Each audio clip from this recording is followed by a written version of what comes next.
So you joined the Army at 16 years old. Yep. Had you thought about that? No. How did that come to be? And my best friend, Mickey Dean, said, let's join the Army. I said, okay. Just like that. Just like that. And you were probably underage. Absolutely, I was. My mother changed my birth certificate, I believe, to June 25th, so that would have made us eligible for the service, 17. And then I wasn't going to be 17 till October 12th. And then just like that, you're off to basic training. At Fort Dix, New Jersey, yes. For how long? I believe 7 to 8 weeks. So when you were at basic training, did you know where you were heading after that? No, until we got our orders. When we finished basic training, she put us on a train out of Philadelphia to, had a layover in Chicago, and ended up in Seattle, Washington. So how many days was that? It was over 4 days. We had a layover in Chicago for a day. So you got off the train and saw a little bit of Chicago? I didn't see too much. Mickey Dean had an aunt there, and they took care of us like meals for a day, and it was... So you and Mickey Dean went together. I mean, you signed up together, but signed up together. They kept you together? Went through basic training together, and went on the train out to our destination in Seattle together. Did you know? It's called a replacement depot. Did you know that they were going to keep you together, or did you ask for that? No, that was, I didn't ask for anything. But, All right, so 4 days and train, and you're no place to sleep, I guess. How did you... On the train, you had two across from each other. You would wake up, your feet would be on the very bottom, you were on the top, and then you wake up again and your feet were back on the bottom again. It was 4 GIs, two across from each other. All right, so you get to Washington State. Where in Washington? Seattle, Washington. And that's where you departed from? Yeah. How long were you in Seattle before you shipped out? I would say maybe 3 or 4 days. So what was the ship like? Do you know the name of the ship? I don't like water, I don't like ships. And this was an admiral ship. It was not very good. We slept 4 to 6 high in canvas bunks, and I was seasick the whole trip. Down below, you were sleeping? Down below, yeah. So did you at least get up on deck during the day? Every day. Were you sick nonstop? Nonstop, I was sick. Not continually for the whole day, but every day I was sick. So how many days did it take to get out there? 12 over and 14 back. Wow. All right, so you show up. So where did you? I just heard this the other day. Where did Siskiyou or something? Where did you? Yokosuka, Japan. And that's near where? That's right near Yokohama. That's a naval base, Yokosuka. So what kind of? Yeah, we're in barracks. No, we got off the ship, and they were these soldiers dressed like movie stars. They were 11th Airborne. And they were soliciting men to join your outfit. And if you did, you would make 3 jumps a month and you get an extra pay in your paycheck. And I lost all my buddies. They all went into the airborne, and I got shipped to the cavalry. So where was that located? That was in where I got shipped to? Yeah. Camp Palmer in Tokyo. All right, so this was after, obviously, the bombing of Hiroshima and Nagasaki. Did you see any of that damage? No, never got to either one. Were people talking about it? I mean... No, never heard a word said about it. Really? Yeah. All right, so what was your detail? What did they have you doing? Well, I was in reconnaissance at first, and One time I was sent out to guard a plane that had crashed, a small plane, and it was just reconnaissance work. And then they had having tryouts for a baseball team. So me and this Carmen Rendazzo from Jersey City, we went out for the team, and there was a lot of players out there. And I saw there was only a couple of catchers, and I tried out for catchers, and I made the team. So now all my duties are gone, just the athletics. That's all I did. So your basic responsibility was this baseball team? Baseball. Wow. No Army duties at all. Full-time.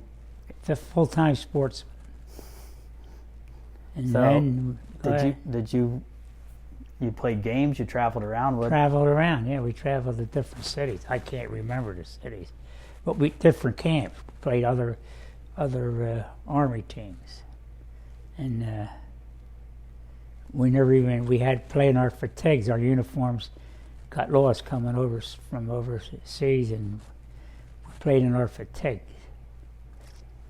So you made the team as a catcher. Did you start? No, I didn't start, and I can remember sitting on the bench, and this right fielder, Gabriella, let a ball go through his legs for a big error, and it was his turn to bat. Next inning, and the coach says, "You're batting." And that was my first bat. Single to right field. So did you stay in the lineup after that? Yes. Played the outfield positions, and then I became a catcher. So did baseball take you through your whole time, or did the season end? No, I went in and finished baseball, and they had told me that when that's over, they were going to really get me. They put me on KP one day, guard duty the next.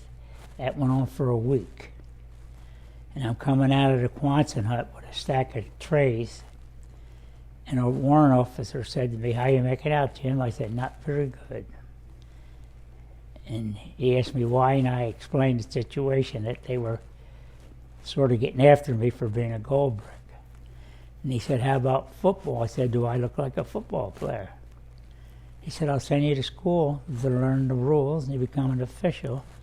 And I passed that, and I refereed football.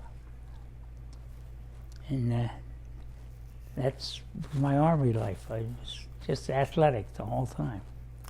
So there's some story about you calling a penalty on some high-ranking. Well, I called the penalty. I didn't call on him. It was a 5-yard penalty, and he sort of questioned me, and I said, I marked off the 5 yards, and he questioned me again, and I removed him from the game. And when we go over all the games, the colonel said to me,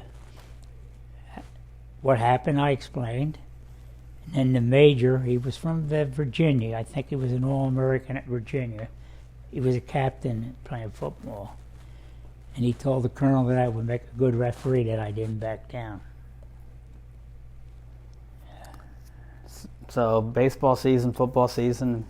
That was it. I had no duties. Never the whole time. No duties, that was it. Were you homesick? Not really. At Christmas Eve, it was snowing, and I'm on my bunk, and I'm reading a letter, and there were some tears in my eyes, and the guys got on me a little bit, thinking I was homesick. And in the letter, it was that my cat had died. He was 14 years old. My mother wrote me the letter saying that Mickey passed away. It was a female cat, and it used to sleep on my bed with me and all. It was a little sad. So they cut your order short, or? Yes. On the way, after 6 months overseas, President Truman made anybody that was overseas that length of time get a stripe, and I became a PFC. So I got discharged as a private first class. So what were you before that? Private. Lowest rank. So you head back to the States. Where did you Filled into Make San landing. Francisco. under the Golden Gate? Yep. And my first thing was, let me see, there was a big milkshake bar there right where we landed, and they were playing a song. I'm trying to remember the song they were playing. I'm looking over a four-leaf clover, and I drank too many milkshakes. My stomach got a little upset because we hadn't had milk in all the time we were in Japan. There was no milk. Everything was fabricated, or whatever you call it, prefab stuff. And so I got a little sick from drinking too many milkshakes. So how long were you in San Francisco? I say it's about 7 days. We got mustered out. And there were people there trying to get you to Yes, re-enlist? they were there, and I said no. And thank God I did, because the Korean War started, and I got out in 47. The Korean War started in 50. I probably would have went into the Korean War, but I had already served my time, so I missed that. So you didn't get drafted because was it a draft for the Korean War? Does that? Korean War was drafted, yeah. All right. So you're home for the first time in a couple years, I guess, and I think it's a Saturday morning, and your mother rouses you from bed or something. Yeah, there was my friend Gary Brubaker. We were really close, good friends. Him and a couple of guys are yelling early in the morning, peeping the horn, at 1553 South Newkirk Street. And my mother woke me up and said, some of your friends are here. So I ended up in Lancaster for a while. I thought you had to clean the windows, or Oh, my job was to clean the windows on a Saturday morning when I was home, yeah. But I get out there with all the old ladies cleaning the windows. so even though you had been in the Army, you came home and you still had. Regular duties. Mom Bonner was my commander. Okay.